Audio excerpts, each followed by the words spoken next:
I'm not one for usually writing things down, but I won't lie, this is probably one of the toughest things I've ever had to do. On top of that, I've always heard that saying, when you go to speak, never follow an animal or a little girl. So here I am.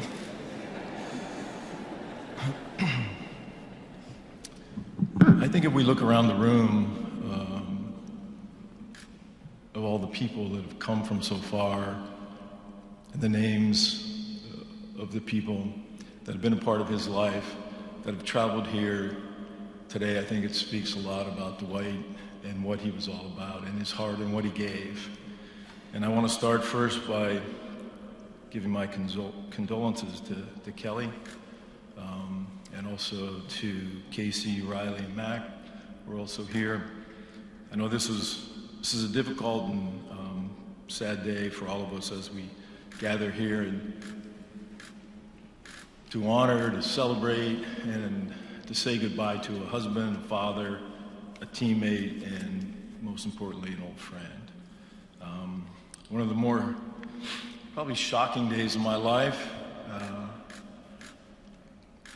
came while Jennifer and I were visiting Kelly and Dwight at their house in Capitola.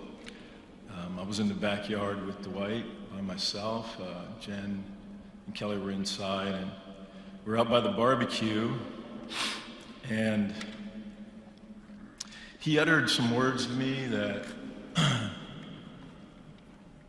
I'll never forget, and he said, "Will you speak at my funeral?" Now, my first reaction was just to smack him as hard as I could.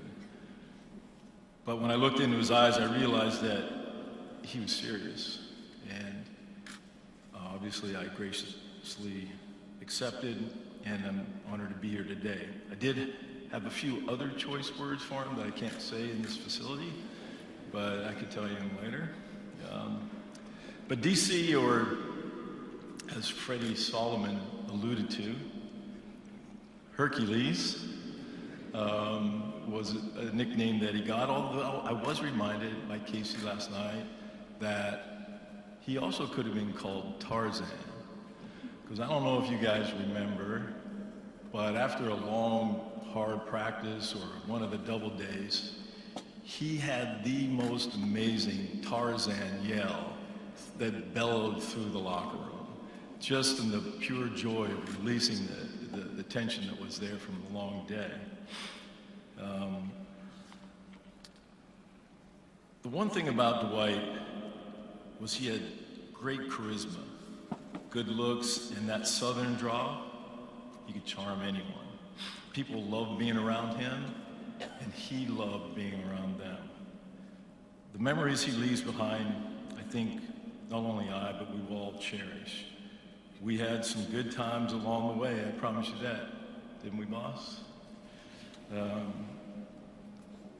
Coming to the 49ers in the Bay Area together with Dwight in 1979, we both came from small towns, and we're headed here. We had our eyes wide open, but we also had our foot on the gas. And we were looking and happy to be here, and happy to have an opportunity in a great city, and a chance to play in the NFL, and for a great owner. Who could forget all those days when we talk about memories? You guys, some of you older guys will remember you started off in Ricky's Hyatt, then the next time you come, it went to the Hojo's in Redwood City, and who could forget that 5-star facility called the Algiers Motel in Redwood City? But other memories coming from the training camps and the practical jokes that he also liked to play. I was part of that, but one in particular comes to my mind all the time because he had the biggest childish grin when he came up with this idea. It was in training camp where everybody had these bicycles that they would ride, and Dwight and I would steal the bikes if they left them unlocked. But we were all in the same building at night, and he decided we should go buy this huge chain.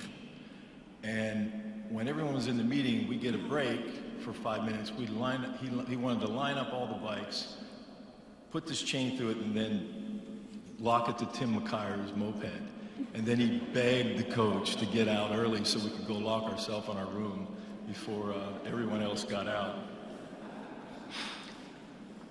The other thing, obviously, was the catch. You know, we'll never forget that. Our first trip to the Super Bowl, along with a sighting of a Joe Namath wannabe and who could get Dwight in that fur coat.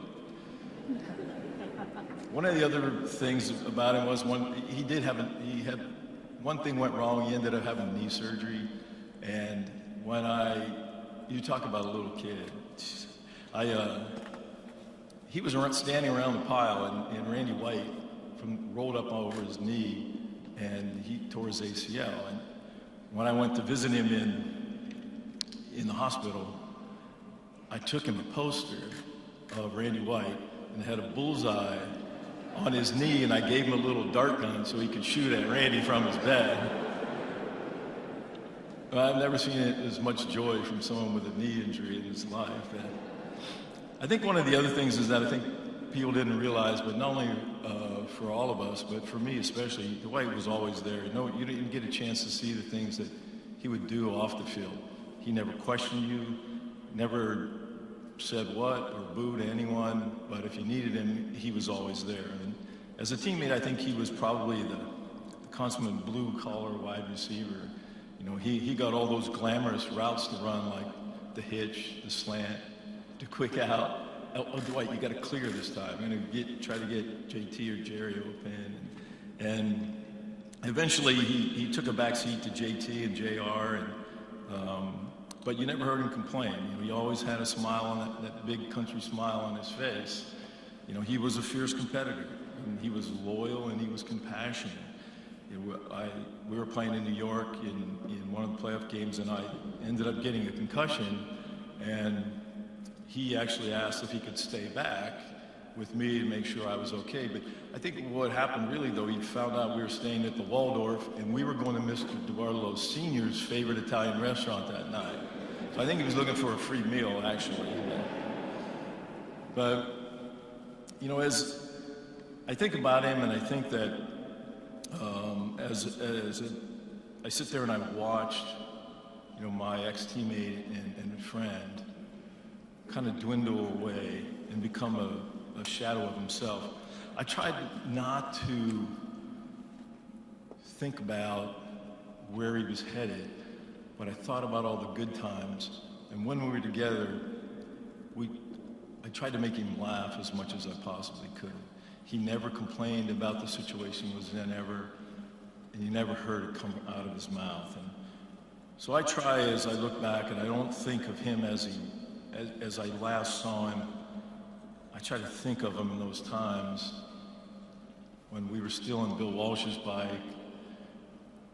when we were winning and losing championships and the ups and downs that we had as players and in our lives, and try to remember the fun-loving man that he was. The one thing that he always would say to me, though, is, you know, they don't call it the throw.